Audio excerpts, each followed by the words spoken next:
कि हम बच्चों का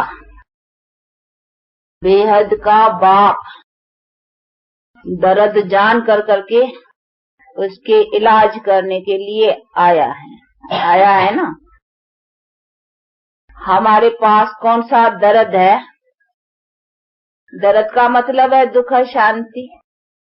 आज की दुनिया में दुख शांति है ना, तो दुख शांति क्यों है, किस कारण है? उसी दुख शांति के दर्द को जानने वाला एक ही है, क्योंकि उसके पास ही इलाज है। वही हमारे सदा सुख और शांति देने वाला बाप है। इसीलिए उसे गाते हैं नहीं, सुखदाता शांति दाता। तो दर्द को भी तो वही जानेगा नहीं। मनुष्य इसका इलाज नहीं कर सकेंगे। मनुष्य टेम्पररी, वो टेम्पररी शांति, टेम्पररी के लिए कुछ थोड़ा बहुत मिल जाए, वो बातें अलग है। लेकिन ये सदा काल का मतलब ही है कि फॉर जनरेशंस, आदि मध्य अंत। आदि मध्य का भी मतलब है शरीर लेते, शरीर में रहते, शरीर छोड़ते, सदा सुख, उसको कहा जाता है सदा काल सुख। तो ऐसा सुख फॉर जनरेशंस के लिए सवाय परमात्मा के और कोई नहीं दे सकता है। इसीलिए बाप कहते हैं तुम्हारे इस दर्द को, ये तुम्हारी ये दुख शांति क्यों आई है तुम्हारे पास, किसने तुमको ये दर्द दिया है वो मैं जानता हूँ, मैंने नहीं दिया है।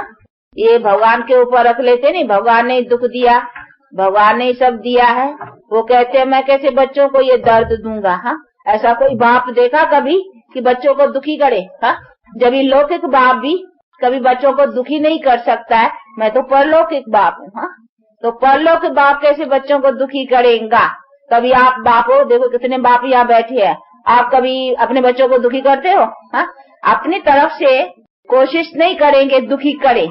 कर्म के हिसाब से कोई किसको दुख होगा तो उसमें आप क्या करेंगे? कोशिश करेंगे आप तो, और या बीमार पड़ेगा बच्चा, इलाज करेंगे, कोई दुख आएगा उसके निवारण का यत्न करेंगे।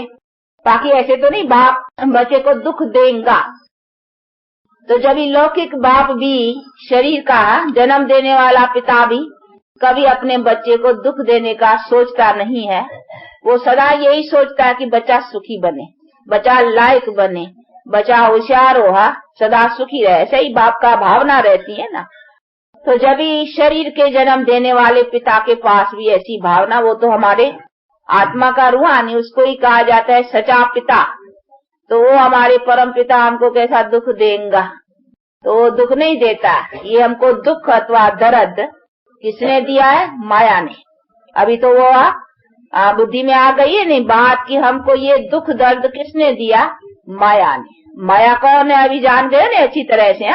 माया का अर्थ अभी अच्छी तरह से बुद्धि में है कि 5 वाइसेस, इसको कहेंगे माया। माया कोई शरीर को नहीं कहेंगे, माया कोई प्रकृति तत्वों को नहीं कहेंगे। 5 प्रकृति तत्व अलग चीज है, उनको माया नहीं कहेंगे। उनको माया समझते हैं कि जो भी आंखों से देखते हैं ना, ये शरीर देखते हैं आंखों से, ये भी माया। और जो भी कुछ इस आंखों से दिखाई पड़ता है संसार का, ये सब माया है। इसीलिए कहीं इसको ऐसा समझ करके समझते हैं, इसी से कहा ऐसा कोई ठिकाना हो जो इस शरीर में ही ना आवे, ऐसा कहाँ लीन हो जाए जहाँ से लौटे ही नहीं। ऐसे ऐसे उपाय बेचारे सोचते हैं, परंतु ये बात नहीं है। ये शरीर कोई माया नहीं है। शरीर में तो देवता भी थे, शरीर तो भगवान भी लेता है, तभी तो उसका कहन गाया जाता है ना। तो उसको भी प्रकृति का आधार लेना पड़ता है, तो आत्मा को भी शरीर का आधार लेना ही पड़ता है। तो वो तो बातें नहीं है, इसको माया नहीं कहेंगे ना। माया एक अलग चीज है। वो कौन सी है? ये 5 वाइसेस। तो ये 5 विकार माया है। ये कोई ऐसी चीज जरूरी नहीं है कि इनके बिना हमारा जीवन या इनके बिना हमारी दुनिया नहीं चलेगी। ये तो हमारे दुख के ही कारण है। जब से माया का टाइम आया, राज चला, तब से दुख होना शुरू हुआ।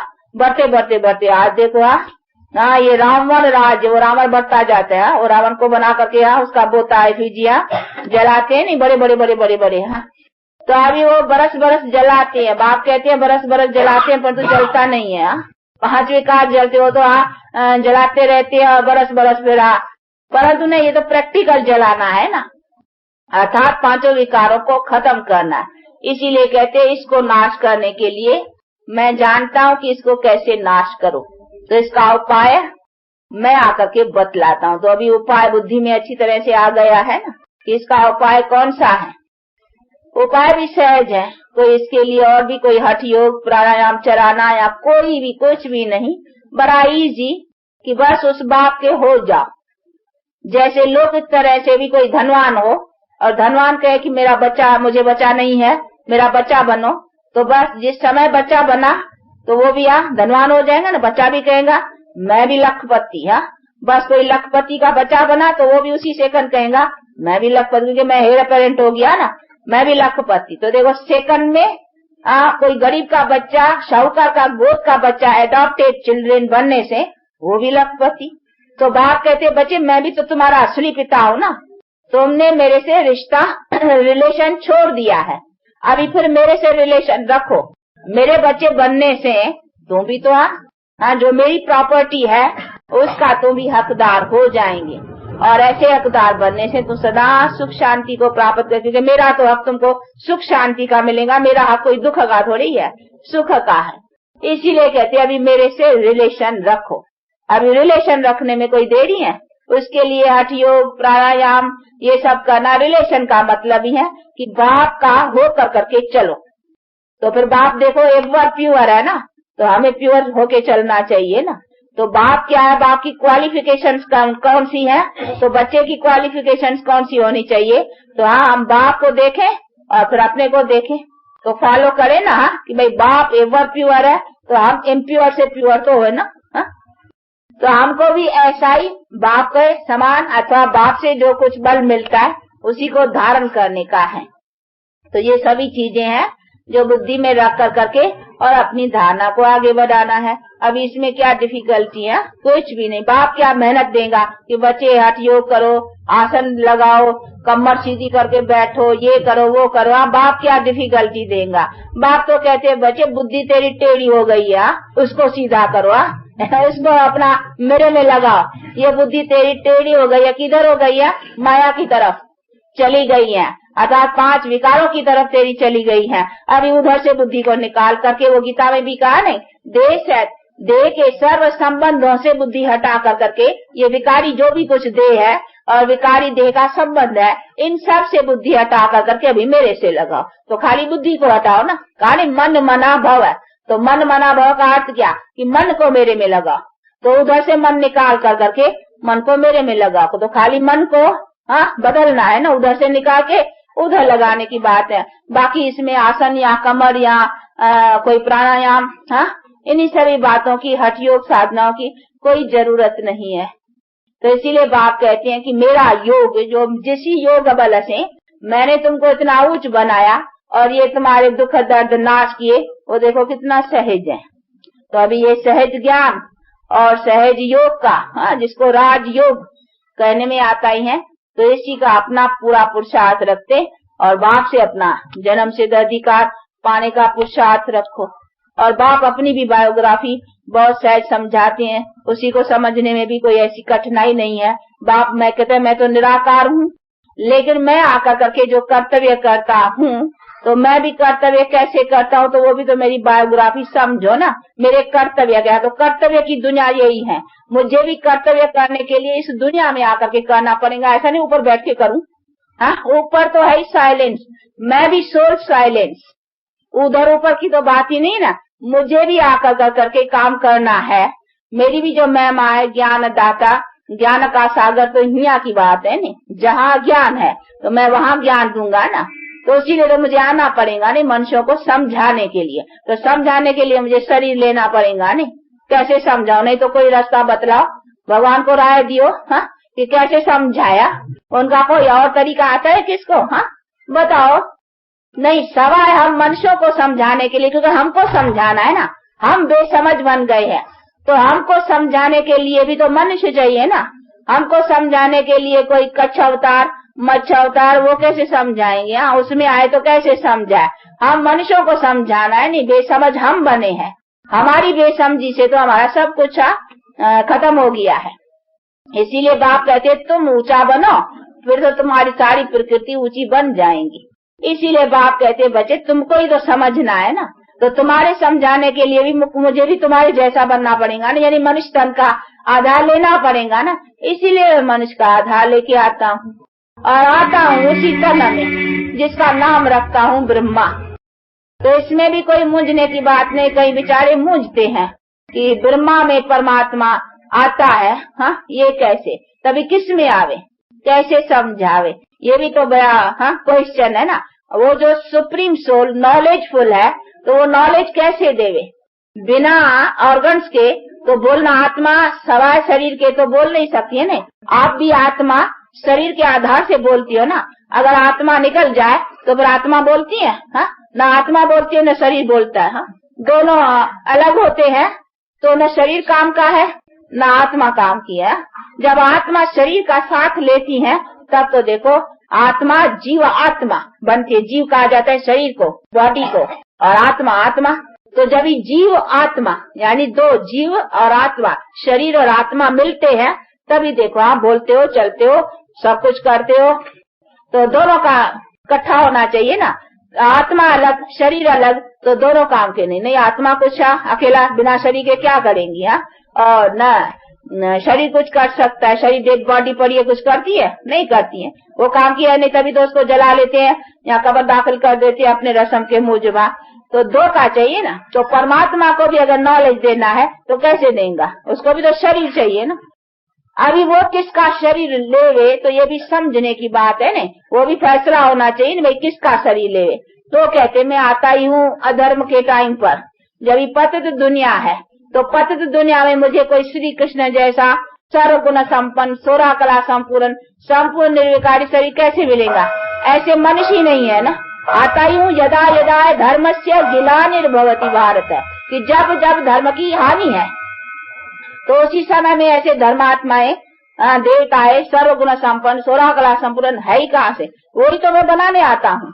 ऐसे मनुष्य तो मैं बनाने आता हूँ ना। तो जो चीज मैं बनाने आता हूँ वो चीज पहले कैसे होंगी, होंगे नहीं ना ऐसे मनुष्य। तो मैं आऊंगा तो मुझे कौन सा मनुष्य मिलेगा, जरूर पतित दुनिया में पतित शरीर वाला ही मिलेगा ना। इसीलिए मैं आता हूँ इसमें और उसका नाम रखता हूँ ब्रह्मा, और उसको भी बैठ के पावन बनाता हूँ। तो उसके साथ फिर दूसरों को भी पावन बनाता हूँ। तो उसी मनुष्य को भी पावन बनाता हूँ जिसके तन में आता हूँ। हाँ उनकी भी तो आत्मा है ना अपनी, उसको भी प्यूरिफाइड बनाता हूँ, उसके साथ साथ दूसरों को भी प्यूरिफाइड बनाते हैं। तो ये इजी है नहीं समझने में, इसमें मूझने की भी कोई बात ही नहीं है, क्योंकि वो तो परमात्मा भी तो सोल है ना। जैसे कहीं आप देखा होगा कि इम्प्योर सोल किस में आते हैं, हाँ जिसको भूत कहते हैं। कभी देखे हैं कोई बड़े होंगे देख किसमें भूत प्रवेश करते हैं, बोलते हैं। तो जब जैसे इम्प्योर सोल प्रवेश करती हैं वैसे ये प्योर सोल, ये वर्ड प्योर, तो ये भी प्रवेश करके फिर आकर के बतलाते हैं नॉलेज। जो इम्प्योर सोल प्रवेश कर सकती हैं तो क्या प्योर सो भी है वह प्योर वो नहीं कर सकता है, क्यों नहीं कर सकता। इसीलिए बाप कहते मैं आता हूँ और आ करके मैं ये नॉलेज देता हूँ, लेकिन ये शरीर मेरा नहीं है, मैं टेम्पररी तो शरीर का आधार लेता हूँ। शरीर तो उसका है ना जिस आत्मा का शरीर है। मैं खाली टेम्पररी लोन पर, हाँ किराए पर समझो, लोन पर समझो, उधार थोड़े टाइम के लिए लेता हूँ और उसी उधार का उसको फायदा देता हूँ कि नॉलेज जो सुनाता हूँ तो वो भी आत्मा सुनती है कानों के द्वारा, वो भी तो बैठी है ना आत्मा। मैं भी हूँ, मैं सुनाता हूँ इस ऑर्गन से, वो इस ऑर्गन से सुनती है उसी में ही। हाँ फिर मैं सुनाता हूँ वो भी सुनती है और दूसरे भी, तुम भी आत्मा सब ऑर्गन्स के थ्रू, कान के थ्रू सुनते हो। इसमें मुझने की क्या बात है। नहीं तो परमात्मा कैसे सुनाए, कोई बतलाए, दूसरा कोई बुद्धि में किसको आता हो तो सुनाए, कैसे सुनाए। ऊपर से आकाशवाणी वो समझते ऊपर से ऐसे ही आवाज करे, ऊपर से कैसे आवाज करेगा, हाँ क्या आवाज कैसे ऊपर से आएगा ऊपर के ऐसे ही तो आवाज तो मुख से होगा ना। तो इसीलिए बाप कहते हैं कि बच्चे इसी सभी बातों को समझो, इसमें मूझने की कोई बात ही नहीं है। तो ये सभी चीजें समझने की, इसीलिए कहते हैं मैं उसी तन में आता हूँ और उसका भी हिसाब समझाते हैं कि ये आत्मा वही है जो पहले से, हाँ श्री लक्ष्मी श्री नारायण, हाँ जिसको कहेंगे वही फिर अपना चक्कर 84 का पूरा कर करके, अभी इसका वो 84वां जन्म है।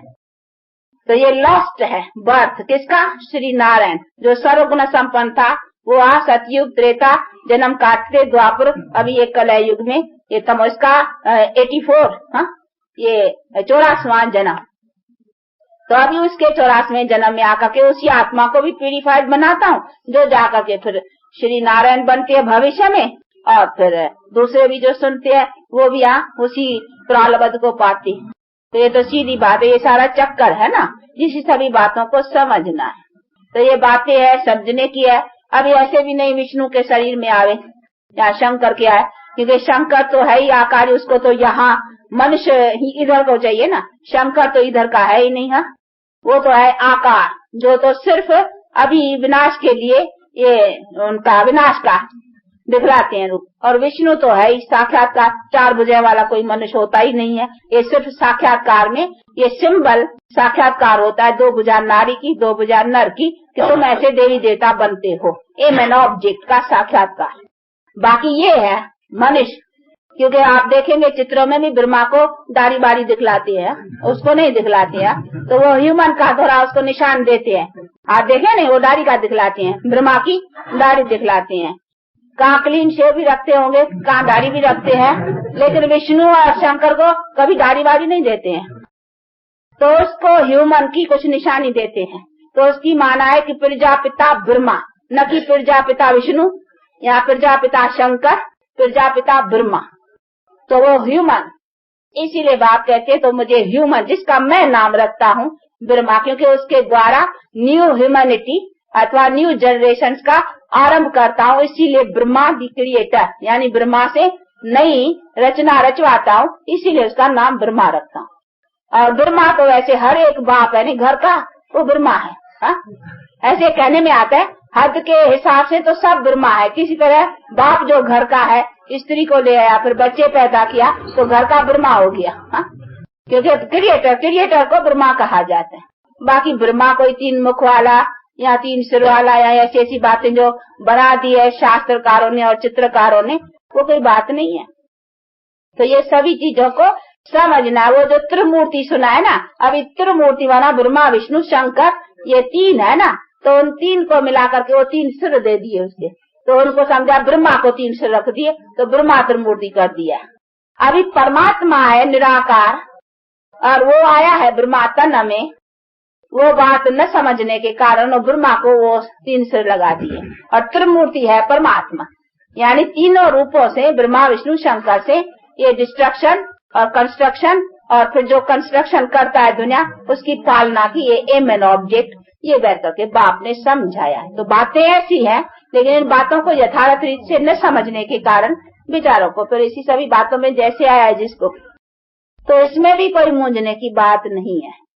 अभी फिर भी कोई बात नहीं समझ में आती है, किसको कोई नहीं है, तो फिर आकर करके समझना चाहिए। बाकी इसमें भी कोई न होना चाहिए कि इसको क्यों ब्रह्मा बनाया है। ब्रह्मा तो ऐसे तो हर एक बाप ब्रह्मा है, वो अर्थ समझना है। नहीं, ब्रह्मा का अर्थ क्या है? ब्रह्मा कहा जाता है क्रिएटर को। तो ऐसे घर का क्रिएटर तो बाप है ही, परंतु ये है न्यू ह्यूमैनिटी का क्रिएटर। इसी मनुष्य तन में आकर के परमात्मा मनुष्य के द्वारा क्रिएट कराएगा, नहीं ह्यूमैनिटी को ह्यूमन के द्वारा ही करेगा ना। इसीलिए परमात्मा उसमें आकर के ये प्यूरिटी का नॉलेज देता है। इसीलिए इसको कहते हैं मुख वंशावली। मुख वंशावली का अर्थ ये नहीं मुख से आदमी निकल आए। तो कहीं ऐसे समझते हैं कि हाँ ब्रह्मा के ऐसे मुख से आदमी कैसे निकलेंगे। नहीं, मुख वंशावली का मतलब है मुख से जो नॉलेज सुनाया प्यूरिटी का। तो अभी देखो हम मुख वंशावली है नहीं, पर तो हम मुख से थोड़ी निकली है। नहीं, मुख वंशावली तो जो मुख द्वारा परमात्मा ने नॉलेज सुनाया, उसकी धारणा से हम प्योर बने हैं। तो अभी प्यूरिटी की जनरेशन में चलेंगे। तो हम प्यूरिटी कहाँ से ली? मुख द्वारा, नॉलेज से। इसीलिए हम प्यूरिटी की संतान हो गई ना, यानी प्यूरिटी में आने वाले। तो वो हो गई मुख वंशावली, यानी जिस मुख से परमात्मा ने नॉलेज सुनाया, नॉलेज से हम प्योर होकर के अब प्यूरिटी के जनरेशन में चलते हैं। तो मुख वंशावली का अर्थ ये है, पर वो न समझने के कारण कई समझते हैं मुख से ऐसे आदमी शायद निकले हैं। इसीलिए ऐसी ऐसी बातें बहुत शास्त्रों में भर के रखी है। वो कहते हैं कि वो था कर्ण, वो कानों से निकला रहा, वो करण कानों से निकला, वो मुखवंशावली का समझे मुख से आदमी निकले, वो कहते हैं एक उसका और नासकृत का उसने छींकी तो उससे निकल आया आदमी निकल आया। हाँ? ऐसी ऐसी शास्त्रों में बातें लगाई हुई है, पर तो ऐसे नहीं है कोई नाक से निकलेंगे या कान से निकलेंगे या मुख से, नहीं, ये सभी अर्थ है। तो ये सभी बातों को बैठ कर करके बाप समझाते हैं, बाकी कैसे और क्या ये सभी यथार्थ बातें अभी बाप समझाते हैं, जिसको समझ कर करके और प्रैक्टिकल लाइफ को बनाना है। तो अभी समझ गए हो ना सभी बातों को, यथार्थ क्या है और यथार्थ हमारे जीवन के लिए क्या है, इन सब बातों की रोशनी बैठ कर करके बाप देती है, उसी को लेकर करके अपना पुरुषार्थ ऐसा रखने का है, बाकी इसमें कुछ मूंझने का नहीं है। अच्छा, कुछ सुनाना था शायद इस बच्ची को। अच्छा, आए गिरा खरीदेंगे, गिरा पहले। अच्छा, हाँ, ये आप लोगों को इंग्लिश में समझाएंगी। देखो छोटी है, हाँ, और देखो बातें बड़ी सुनाएंगे। कहते मूर्ख छोटा बात बड़ी। हाँ, तो आप लोगों को बड़ी बड़ी बातें वर्ल्ड हिस्ट्री एंड ज्योग्राफी समझाएंगे। ये क्वेश्चन करेगा। अच्छा, He has the kingdom form. He lives in incorporeal world. He is blissful, knowledgeful, and peaceful. He creates three deities. They are Brahma, Vishnu, and Shankar. Through Sakti deity Brahma and human Brahma, God Shiva blesses knowledge, wisdom, divine love, virtue, and yoga of Gita fame, and bliss for establishing sovereignty of Satyugi world of complete purity, peace, and prosperity. That is Jivan Mukti. This is Vishnu. Through Sakti deity Vishnu, God Shiva sustains Satyugi and Treta Yugi Jivan Mukti Diki worlds called heaven. Sri Lakshmi and Sri Narayan and Sri Sita and Sri Rama are the most prominent servants. This is Shankar. Through Sakti deity Shankar, God Shiva destroys the Kalyugi, vicious, irreligious, unlawful world of many violent sovereignties called hell for bestowing mukti. International and civil wars and natural calamities are the means. This is the kalpa of 5,000 years. There are 5 yugas in this kalpa. They are Satyuga, Satyug, Tretayug, Dwapar Yug, Kalyug and Sangam Yug. इशारा इधर करो, समझाओ उधर। हाँ, सामने देखती हो। हाँ, इधर इशारा कर करके इसी सत्युग, हाँ, देखिए सिल्वर, ऐसा समझा। हाँ, जावे। There is only one deity dynasty of complete purity, peace and prosperity. This is Abraham, God and Christ. These are the three worlds. This is incorporeal world, this is subtle world, and this is corporeal world. And these are the Brahmakumari. They are sitting in yoga. But sitting in yoga, they have... You are भी, तुम भी है ना? ब्रह्मा कुमारी में तुम है कि नहीं? अच्छा, we are sitting, not Brahma Kumari. हम कहो we are Brahma Kumari sitting. Yeah, Brahma Kumari sitting. By sitting in yoga, they have taken sovereignty of half. वही है। We have taken sovereignty of half kalpa. This is Lakshmi Narayan. This is golden age. And this is silver age, Sita Ram. There is only one deity dynasty of complete purity, peace and prosperity. And this is of 14 deity power. And this is of 16 deity power. And this is the copper age. You are 16 degree power में जाएंगी 13 में। देखिए।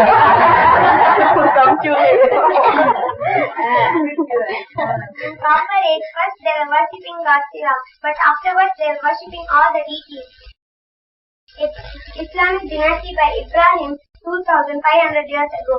This is Buddha. Buddhist dynasty by Buddha 2250 years ago. This is Christ. Christian dynasty by Christ 2000 years ago. This is Shankaracharya. Sannyas dynasty by Shankaracharya 1500 years ago. And this is Iron Age. There are so many religions come. And this is the Brahma. That is last 84th life of human Brahma. After the destruction, this Brahma will be the first prince of Satyuga, that is Sri Krishna. These are the Russians and Americans. They are fighting for the hell. This sense for Europeans will destroy one another in an international atomic war. ये कई पूछते हैं कि ये दो बिल्ले के रूप में क्यों रखे हैं। एक कहानी है बहुत मशहूर है कि दो बिल्ले आपस में लड़े थे और मक्खन बीच में से बंदर खा गया था। वो एक कहानी है। वो दो बिल्ले कोई कहाँ से मक्खन ले आए थे और आपस में लड़ने लगे। तो एक बंदर चालाक था, उसने कहा आओ हम तुमको एक ठीक है, तो तराजू लेकर करके वो तोड़ता गया और ज्यादा ज्यादा थोड़ा थोड़ा उससे कंटे खाता गया, सारा मक्खन उसका खा गया। तो इसीलिए वो कहानी बड़ी मशहूर है ना, इसी पर उसका वो रखा हुआ है, दो बिल्ले और मक्खन बीच में वो खा जाते हैं। छोटा सा mix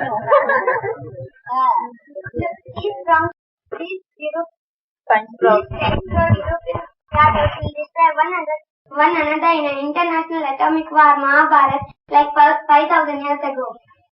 This is the rosary of 108 beads. Almighty God, Shiva's non-violent army of Bharat Mother Shaktis, which transforms the Iron Age vicious world into Golden Age wiseless world by means of the might of godly knowledge, yoga and supreme purity. Confluence नहीं समझाया, संगम वाला Chaplin की बात तो समझा ही नहीं जो जरूरी है। संगम वही दिखाया है नहीं, ये नहीं अभी सैपलिंग लगती है, वो सैपलिंग तो बदला ही नहीं। End of old world beginning of new world, ये कॉन्फ्लेंस ये लिखा होगा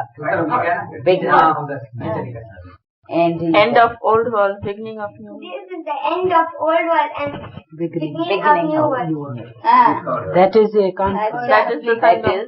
Conflict. This is the Sangam Yug and this is the Golden Age. अच्छा, अभी कौन सा? बहुत अच्छा, बड़ी बजा भैया। 16 डिग्री। अच्छा अच्छा भाई, इसने क्वेश्चन पूछा तो ने कर दिया, नहीं इसको पूछना था। अच्छा अच्छा भाई, इन दोनों कुमारियों को फिर कुछ सौगात देनी पड़ेगी। सुनाया है हाँ? क्या सौगात लेंगी? 16 डिग्री। अच्छा, वो तो तुम जितना अपने को अच्छा बनाएगी और धारणा रखेगी अच्छी तो फिर जरूर अब ये अच्छी है हाँ?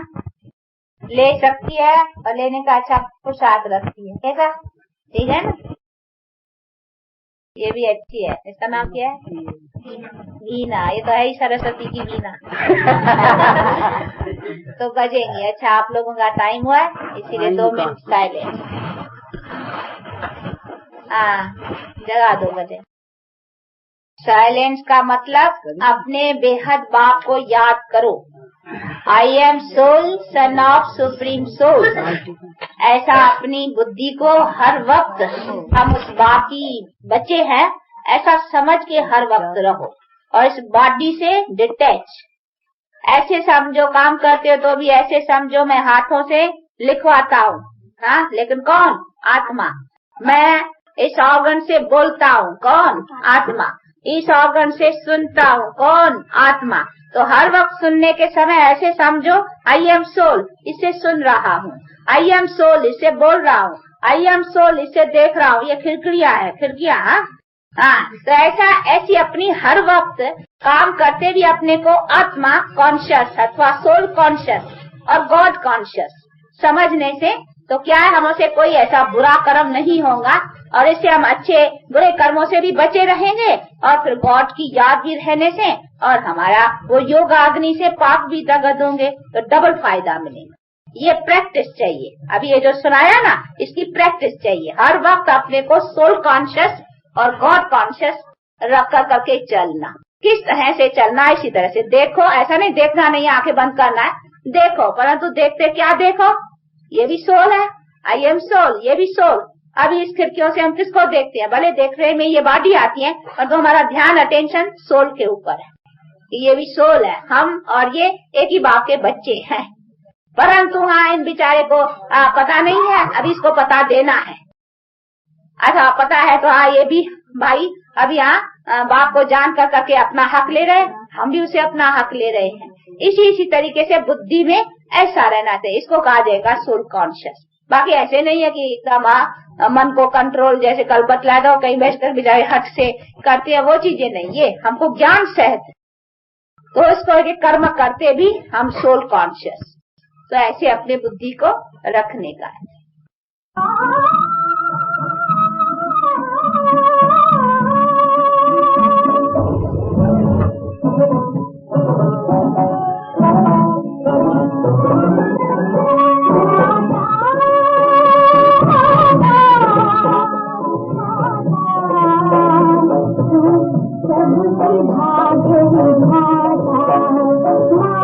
और बायोग्राफी को समझ गए हो ना, परमात्मा का ऑक्यूपेशन, परमात्मा की बायोग्राफी क्या है, देवताओं की क्या है।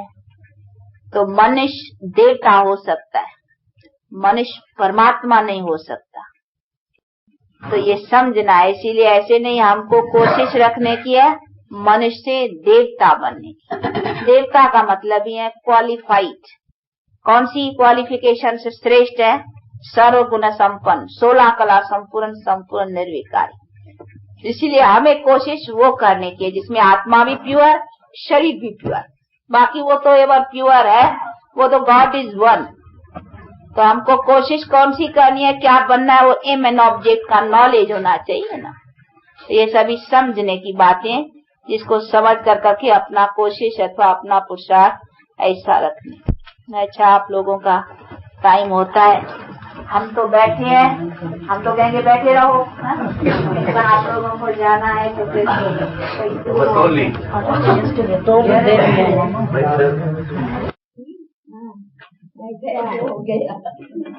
अच्छा अच्छा, ये पार्वती, हाँ लो, ये बेचारी का हाथ में, हाँ बैंकुंठ माँ आता है, हाँ बैंकुंठ का बोला, हाँ मुन्नी माँ, हाँ अच्छा, ये हमारी कौन है, ये हमारी मोहन माँ, हाँ अच्छा, ये दुर्गा, अच्छा जानकी, अच्छा वो जानकी, पकड़ो, हाँ नहीं तो झोली खोलो। देखो झोली का ऐड हो जाएगा। ये पकड़ेगी, हाँ बेबी तो कैच करने में ये तो स्कूल में ले लेते हैं। तुमको, हाँ तुमको ठहरो। कौन है? जमुना भी ठहरो।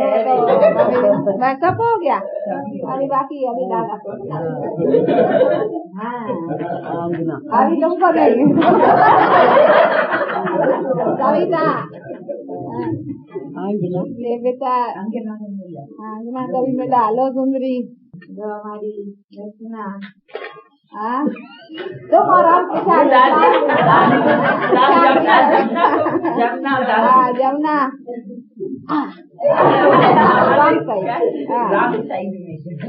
अच्छा, तुम और हम बच गए ना।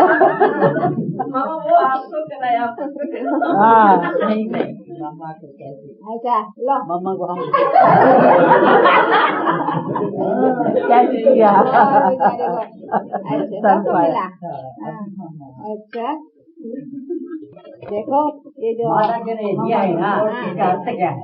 इसका अर्थ है सृष्टि का गोला, आत्मा भी है ना। तो बस गोला तब थोड़ी मिलेगा, बिना प्यूरिफिकेशन के ये गोला तो नहीं मिलेगा, हेवन थोड़ी मिलेगा।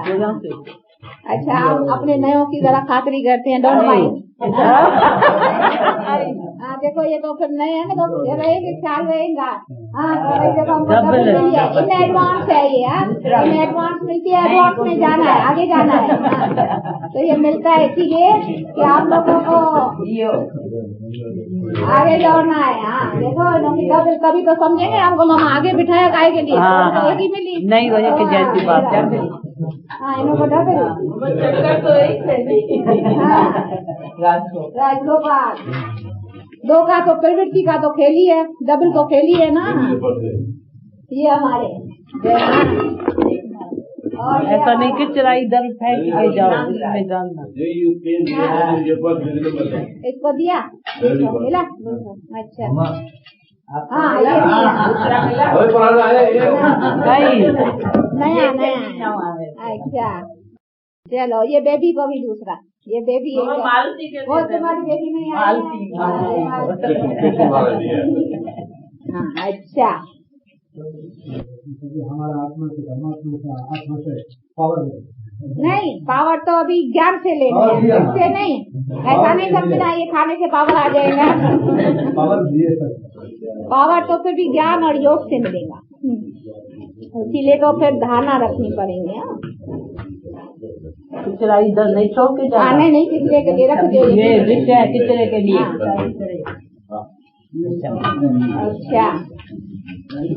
अच्छा अभी जो नए है ना, हाँ फिर उनों के साथ कभी पिकनिक, पुराने ने खाया है ना? नहीं खाया तो एक दिन पिकनिक का रखना। बाहर कहाँ चलेंगे? बाहर तो देखो दुनिया की आवाजों से, दुनिया की निगाहों से हम दूर है ना। हाँ हम कहें कोई ऐसी भी दुनिया की निगाहों और आवाजों से नहीं कहते बहुत दूर दूर ले चल, तो यहाँ कोई जंगल तो है नहीं। हाँ जहाँ एकांत हो, जो अपना मजा भी हो। यहाँ तो देखो दुनिया की उसमें गमसान में, तो उसमें इसीलिए घर में अच्छा है। जंगल है मंगल बनाएंगे कोई दूसरी आत्मा मिले। अच्छा वो फिर देखेंगे, लेकिन इनको को एक ही वक्त करें जिसमें सभी करते चले।